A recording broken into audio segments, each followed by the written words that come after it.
It's Thursday, guys, so you know what that means. We got Adnan, we got Samson. It's the segment everybody loves to relish in. David Samson's got the Nothing Personal Tour. You can get tickets at davidsamsonpodcast.com and also listen to Nothing Personal with David Samson. Adnan Virk has Cinephile, executive produced by one Christopher Cody. All right, guys, I'm not going to do the Dan thing and filibuster a long time. I'm going to jump right into you guys. Both have a top 5 list. Today's opening day. Top 5 opening scenes. Who's more excited for opening day, though, before we get to the list? Do you think Adnan or Samson? They're both baseball guys.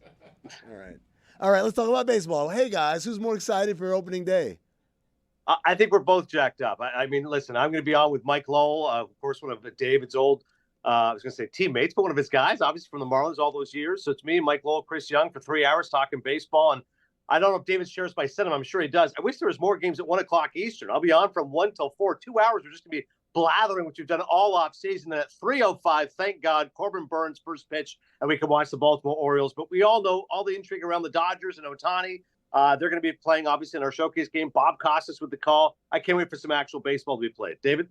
It's too bad that there's the rainouts. It's such bad weather here in the Northeast that Philly, New York had to get rained out. It was going to be the first game.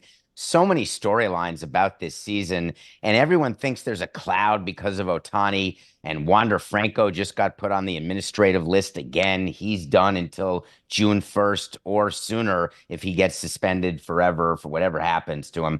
But the fact is, once play ball, once you get that first pitch, the storylines finally change, and we get to see 162 chapters unveil themselves one at a time. And at the end, will it be Diamondbacks, Rangers? Who will be the surprise team? You just never know. And that's why today's such a great day. So many chapters. Adnan, quick question for you. When does the shoot start for your 1920s era gangster movie? I mean, I always come out of the gate with the Al Capone suit. Opening day, these guys know I'm wearing pinstripes. Listen, I know you have better things to do than watching Movie Network, but at 1 o'clock, we're doing this 1930 style Al Capone thing. I'll send you the link. I'll post it on social. It's Hitchcockian. We pulled all the stops. Opening day, we're going to crush. I wear my ring on opening day, Adnan. It's sort of like a wedding or a bar mitzvah. I wear it during the World Series. Oh, you can press that button all night long, Lionel Richie. That is one that I love. But opening day, there's just something spectacular about it. What's your favorite opening day memory, David?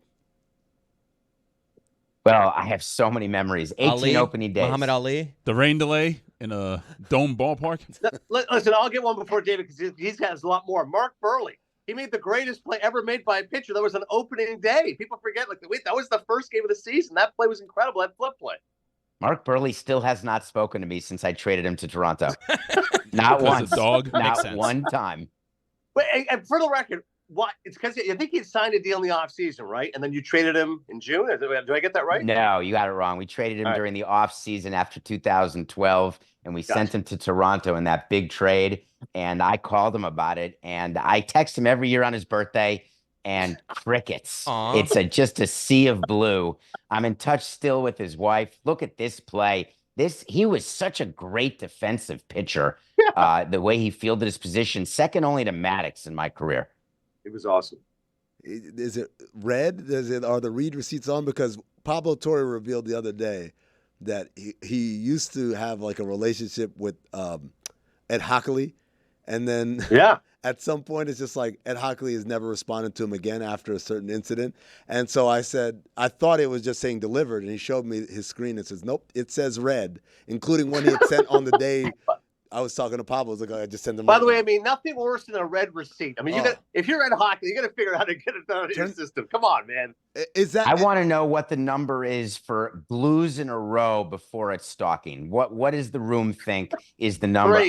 Three. No way. Too few. Don't answer that question. It has to be more than I mean, how many? 3. That's it. If you were friends with Ed Hockley, 3 texts, he doesn't respond. That's it. We're done. I'm not answering that question. You have to know that in this day and age, people get so many text messages. Not everyone's as crazy as I am, where I go to bed without a red number every single night. Really? But I do too. There's some people who are in the hundreds. Yeah. Really? You guys have addressed every single text message that's ever come throughout the day. I mean, at times of the day, I will just check if I've missed a text message. Like I'm like Samson on this. I cannot go to bed with it. I've seen JP Morosi's phone, 500 unread text messages, 1,000 emails. Like that's insane to me. Can't do it. There are people in this room right now who I have unread texts from. I'll find out someday. I'll find out. You've never missed a text from me. That's all I care about. It's just at some point it's just a deluge, and the only thing I can do is just walk away. I can't. I want to know who it is in the shipping. I'll tell you right now. Roy is great at texting back. Roy's always responding. Cody. Cody is the worst. He's your executive. There's worse than me. I'm not great. I know I'm not good, but I think Dan's worse. LeBatard's worse. Dan's the worst because he will respond at 3 a.m. That's why he's the worst. And he has 3 devices to respond from. That's what's funny. I love the email text from Dan. Yeah. All right, guys. Go back. Make the point about LeBatard. He's got 3 different devices he responds from. Yeah. Yeah, he absolutely does. His tablet, his phone, his computer. Yeah, everything. that's not an exaggeration, ladies and gentlemen. All right. All right, I got a top 5 list that I think the room is going to like. All right. It's top 5 opening scenes in honor of opening day. Nice. Number 5. Who can forget the opening scene of No Country for Old Men? When Javier Bardem, as the greatest villain of all time, pulls out that cattle prod killer and you've got a cop who pulls him over, you realize you're about to watch greatness. Number 4, Basic Instinct. When Sharon Stone takes the ice pick to Johnny Boz while they're having sex, you're in a movie theater, in a crowded theater in New York City, thinking to yourself, wow, we may be onto something in this movie, and it was only just beginning. I was not expecting such steamy, scandalous, sultry material. Bravo, David Samson. I hope Body Heat makes an appearance as well. Prime Sharon Stone, by the way. Yes. Yes. Number 3. Showgirls. Jaws. The intensity of the opening scene when that swimmer, you realize, you know it's a bad movie about sharks and people being eaten, but you have no way of knowing what the anxiety level is going to be for the entire movie, and it starts with that opening scene. Number 2, Saving Private Ryan. Great opening scene. There's been a lot of war movies over the years, but the opening scene of Saving Private Ryan when they storm the beach, it's a longer scene than most, and I'm not sure I've seen a better. There is no better opening scene of a war movie, and it's the second best opening scene of any movie ever. I will say for the Basic Instinct fans out there as well, if you want a companion piece, instead of Saving Private Ryan, you can watch Shaving Ryan's Privates. That's another film. Oh, okay. Adnan. And the number...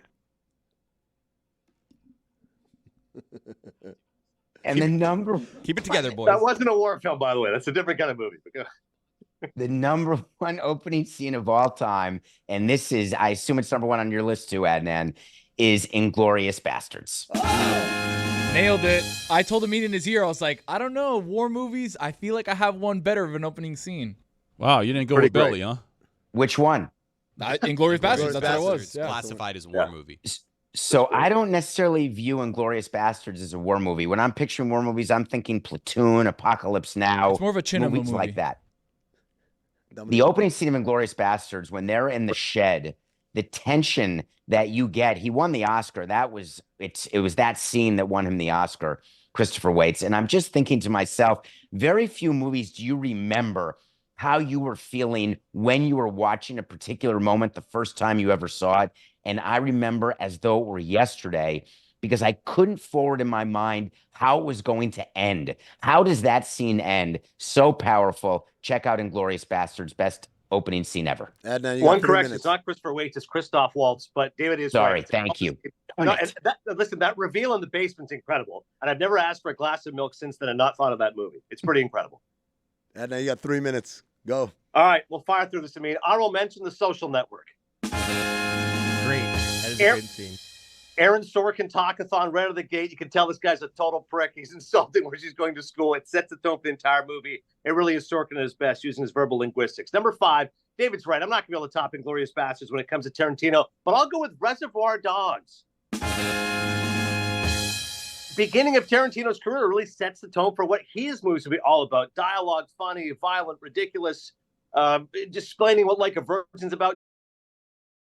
How many ticks is that? A lot. What do you mean you don't tip? I don't tip. You don't tip people at McDonald's. Number 4 is Trainspotting. Great movie. Iggy Pop, Lust for Life, pounding out of the gate. A guy running away out of a robbery. I mean, Ewan McGregor hits the ground running. Danny Boyle, awesome. Number 3, Malcolm X. You've got a speech of Malcolm X. You've got the American flag being burned into an X, intercut with Rodney King's beating. If you want my attention, Spike Lee, you have it. That's about as audacious as it gets. Malcolm X at number 3. Number 2, an oldie but a goodie, Sunset Boulevard. The movie starts with a dead guy in a pool, and it's his voice narrating what has happened to him. In 1960 it was powerful. In 2024 it's powerful. It's a great movie. Look it up, Gloria Swanson. I am big. I don't know how you do it, Cody. And number 1, Up. That's a What? That's good. That's a good one. That's a good one. That's a good opener. 9 minutes, Roy. They tell his entire life story of 70 years. There's one shot which will break your heart. It goes from them painting the nursery. The camera pans, head downcast, miscarriage. I'm like, this is incredible. You tell an entire life story in 9 minutes. You can't top Pixar. You can't top Up at number 1. You're tripping, Adnan. He's so right here. All you have to do is like think about that opening scene and you can get teary-eyed. That is spectacular. I couldn't agree with you more. I can't believe I'm saying this. I'm going with Samson's list this week. Oh, wow. No, come on, man. God, that must hurt him, man. Look, man, like you have some out there takes, but today you were as close to being right as I've ever heard you be on one of these movie segments. I mean, at least give me at least one of his 5 you weren't crazy about. Jaws, come on, give me one of those. I thought, see, I don't remember Jaws' opening scene. That's the Exactly. problem. So it's not as memorable. I'm surprised, as Roy pointed out, no one had belly when they're walking through the strip club and the black lights are on and then they start shooting everybody. I'm also surprised no one had Pulp Fiction. I love you, Honey Bunny. Love that. Amanda Plummer. Yeah. Opening scene of Blade. How about The Dark Knight? Oh, Dark Knight. Or the Dark Knight was up there, too. Dark Knight Rises. Adam Sandler, Billy Madison. Just remember, it's not how you finish, it's how you start. Happy opening day, everybody.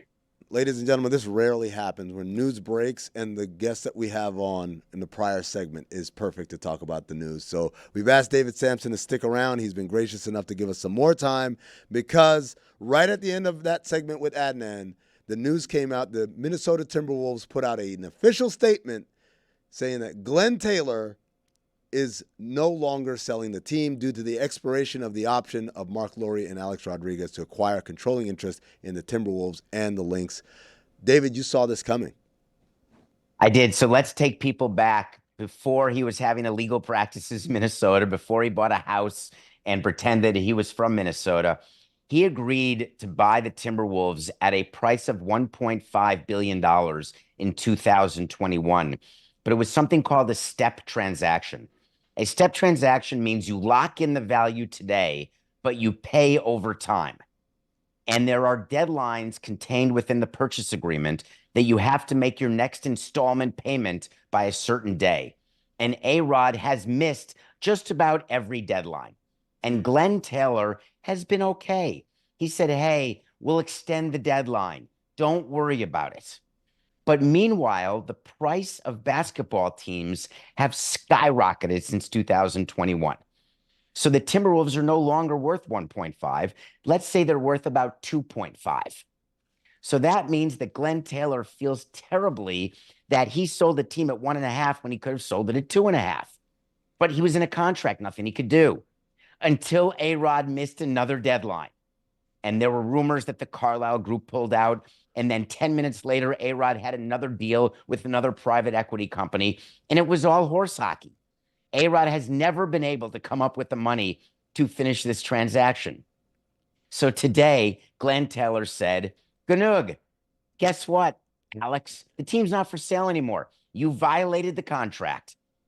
What he also said in the release is, hey, if they want to come back and talk, we can keep talking about selling the team. But guess what? An official wait to see here on LeBatard Show, courtesy of Nothing Personal. If the team is sold again by Glen Taylor to A-Rod, it won't be for 1.5. Now, before I get into further details here, I just need to know, why are you so ecstatic about this? You are filled with glee at this point to break this down. Because I've been calling this for 2 years. Because I negotiated with A-Rod to buy the Marlins, and he had everything except the money. Huh. And so it was always going to be an issue, and he wants to be an owner so badly that he pretended he wanted to be in Minnesota, but he never was able to hit a deadline. And finally, Glen Taylor said, you know what? It's cool that you're A-Rod, but money's way more important. What was Marc Lore's role, if not to be the money? Marc Lore was brought in to be a percentage of the money, but he had given his allocation at the first go-around. So he was never going to be part of the increased finishing the installments. It always had to be OPM, other people's money. And A-Rod's been out raising money for years and just has been unable to do it. And here's why. A-Rod could have borrowed money and gotten investors at the $1.5 billion number. But A-Rod always was trying to make a Beckham-like profit like Beckham did in Inter Miami. He was selling pieces of the team at numbers higher than 1.5. And people were like, hey, why do you get this incredible benefit of having such a low basis? And now it's all done. So, David, one of the things that was part of this step transaction was, I believe, that first payment that was made acquired 20% of the ownership stake. And then there were these other deadlines that was going to increase until the last one, which was end of March, was going to be the one that would have them as the majority owners of the Minnesota Timberwolves. Those prior payments that have been made, so does this just keep them as minority owners? Did they get a refund? How does that work? No, he is a minority owner. There's two ways it can go. They can, and you have to look at the contract. So contracts can have two different provisions. One can be that if any installment payment is not made, then the entire contract is void and the money gets returned to the investor, in this case, A-Rod. It can be returned with a premium. They can maybe go to appraisal if the team is worth more since the first sale. So Glen Taylor has to give A-Rod a little bit more for his money to get that money back. Or it can be that A-Rod stays as a limited partner with the percentage he already owned because he made those first installments. So I don't know what the contract says, but it's one of those two things. This is one of several bizarre sales that have happened in the NBA recently.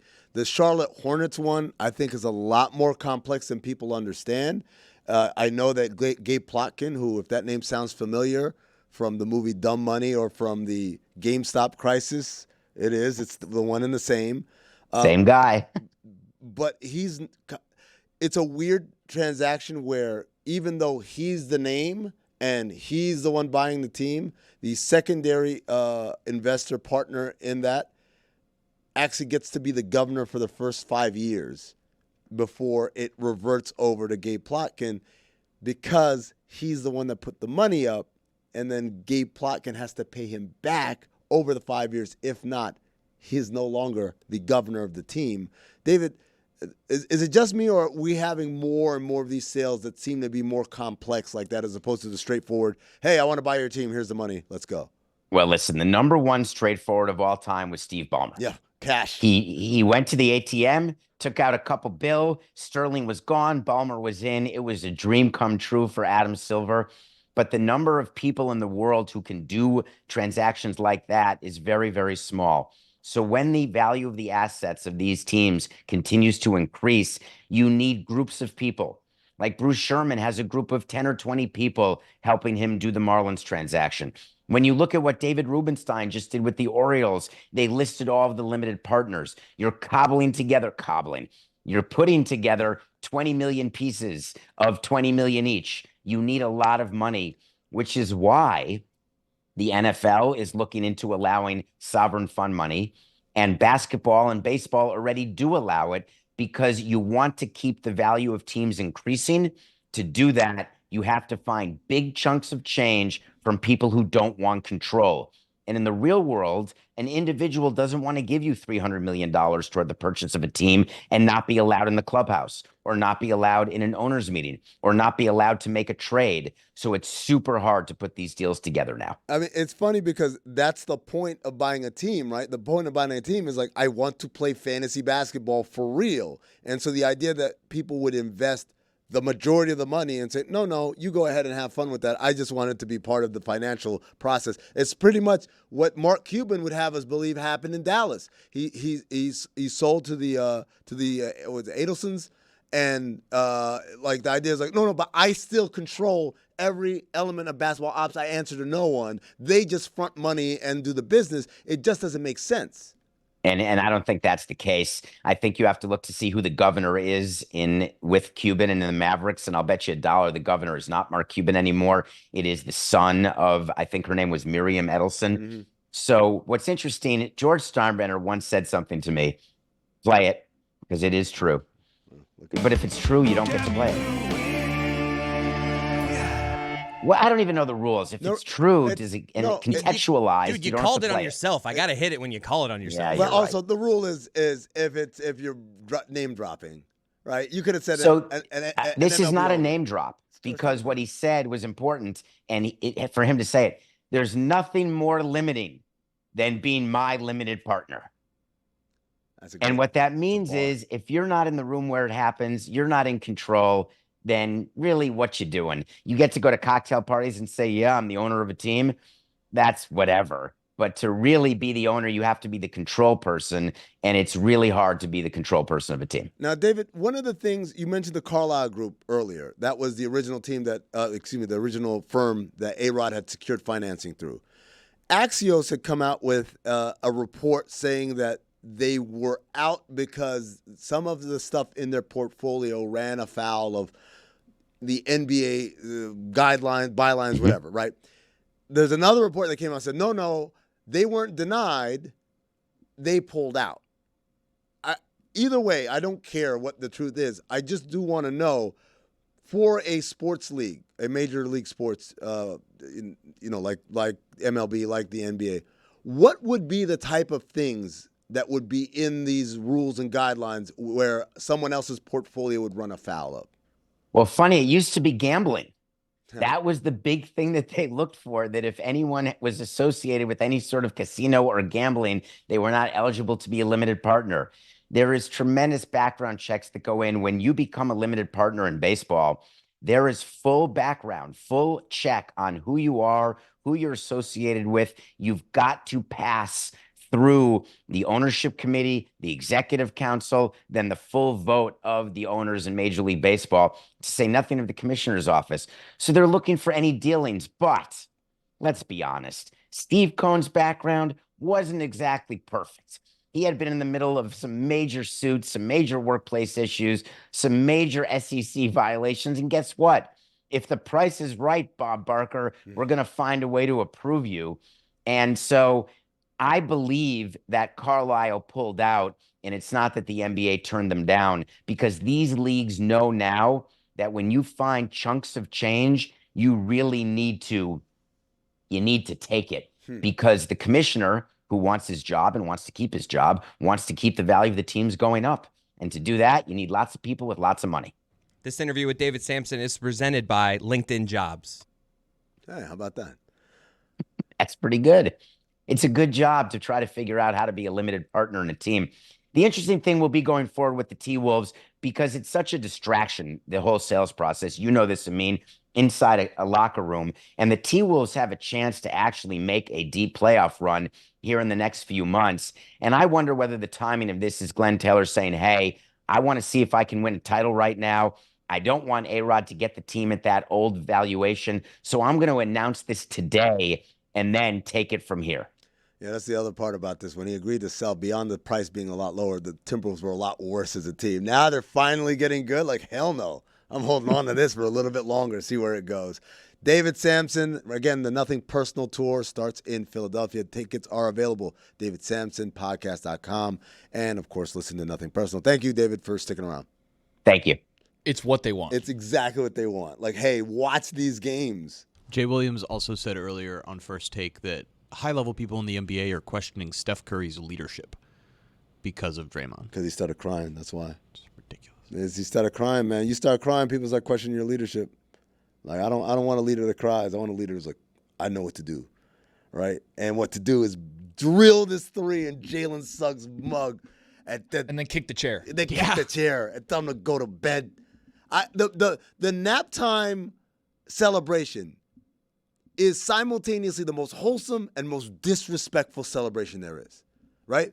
That is not wholesome, man. It's wholesome because taking a nap. Roy, I'm gonna tell you why it's wholesome. No, I'm a parent. You're a parent. A lot of us here are parents. Like, you wouldn't feel bad about your child seeing, like, what's that about? Like Sam Cassell doing this. Like, what's this, Daddy? Like, it's nothing. Don't worry about it. Well, yeah, right. But like, what's that? Oh, it's like he's putting him to bed. Oh, it's bedtime. Like, oh, that's cool. So explaining it to your children is why it's wholesome. That's what makes it wholesome. If you could show it to your kids and not have to have an awkward explanation, it's wholesome.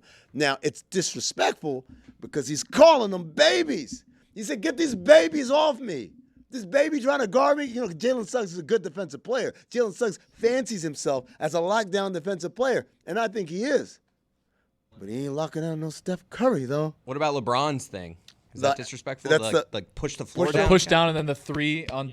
It's elaborate. Because it's all about me. Not disrespectful. Like, it is elaborate. that's though. the difference. Is Steph is just going to sleep, where LeBron's pumping himself up. No, it's just yeah, go to bed. But no, it's not go to bed. It's like it's bedtime, Right. bitch. Like that's but what he's why saying. that's why it's perfect, because it's veiled as wholesome, You but know- it's actually disrespectful. That's actually kind of Steph Curry's whole thing. I have an idea for a new disrespectful celebration that is still kind of wholesome. Maybe not so wholesome now that I think about it, but I'll say it anyway.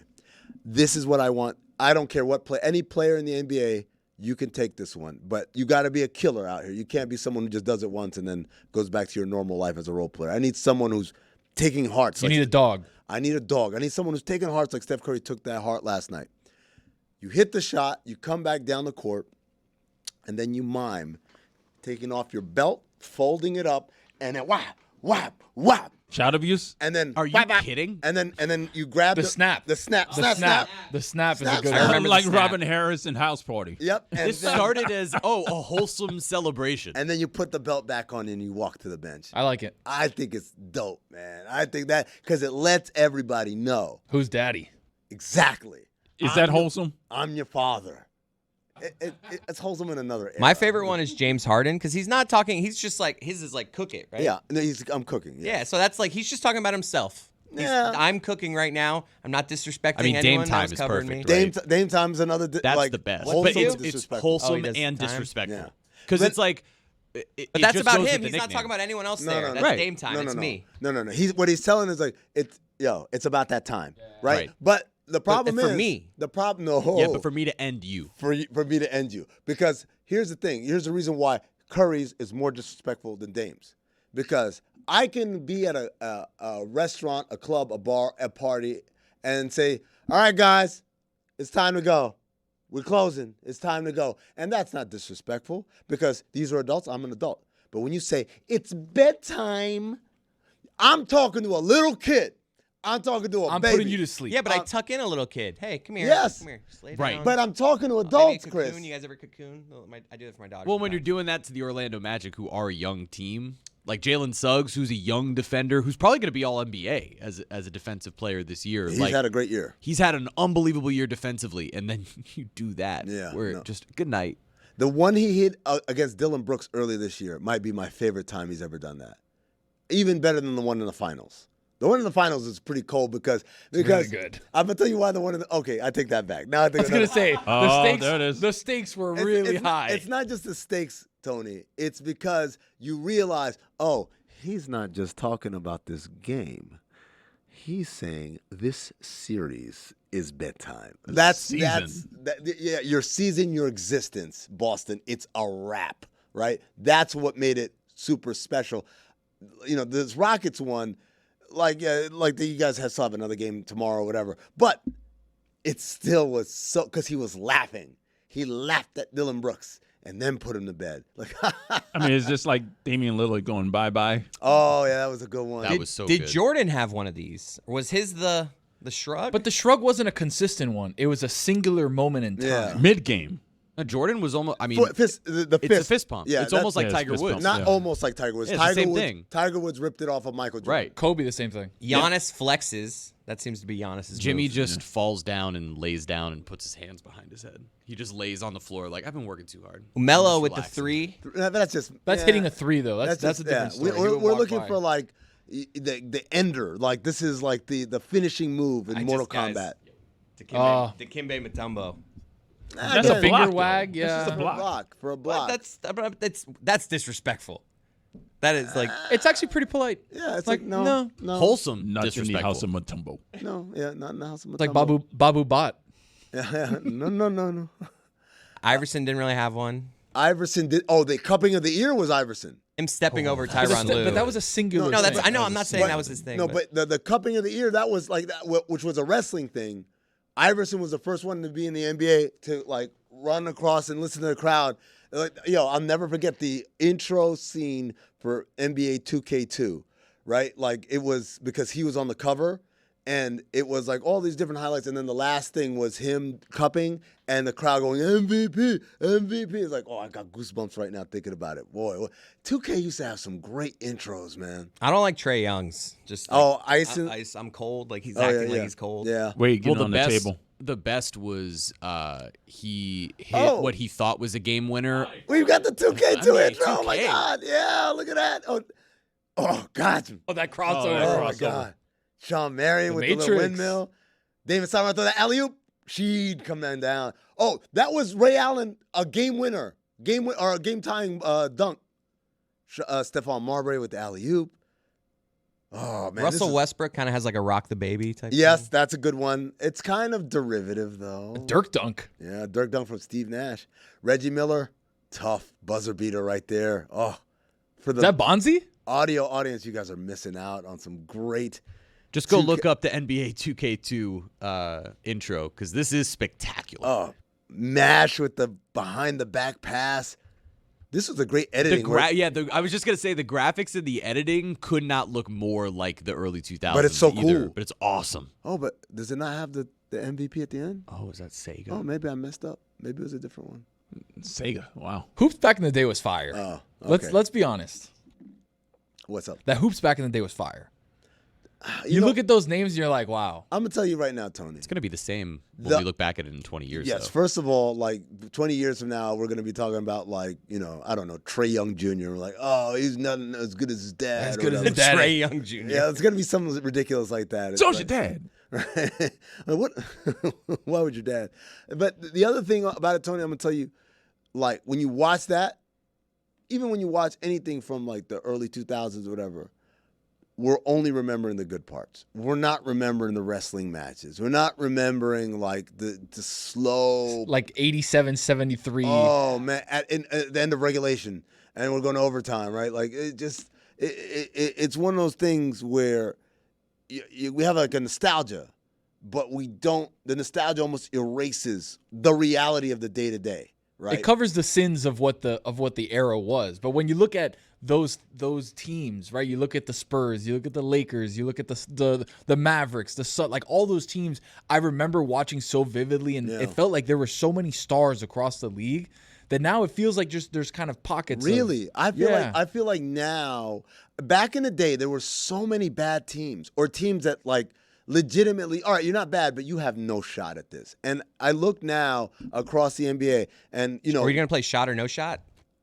They have a shot or not? Oh, Ooh, shot that's or no pretty shot? good. Ooh. Also, Let's go back in the thinking about elevator. that era, like my favorite series that I watched as a kid was the 2005, and they didn't even win it. The Heat didn't win, but the 2005 Eastern Pistons? Conference Finals Yeah. between the Pistons and the Heat that won 7 games. Game 7, Detroit Pistons won 88-82. Dude, it was ugly. Ugly It was basketball. rock burner. fights. And you look back and you look at that team as one of the best. You look at, Rasheed Wallace was playing offense for them. You had Shaq and Dwayne Wade, and yet, truly dreadful scores. Oh man, but Pat Riley basketball right there. But man. but to my point, Tony, like when you go look at, all right, Boston has Tatum and Brown.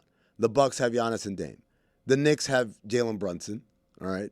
The Cavs have Donovan Mitchell and Darius Garland and maybe Evan Mobley soon, right?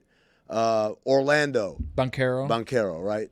Pacers, Halliburton. and Siakam. Miami, Jimmy and Bam. Philly, Embiid and Maxey, right? And now I'm 8 deep in the conference, and if I go over to the West, Jokic, you've got Anthony Edwards. But if you're thinking back in this time you're talking about, those bad teams had a good player or two. No, they didn't, man. No, I'm gonna do this. I'm gonna go back to what. Go back. Let's go back in the way What back year do we machine. want? What year do we want? Season. Just name a season, a random season.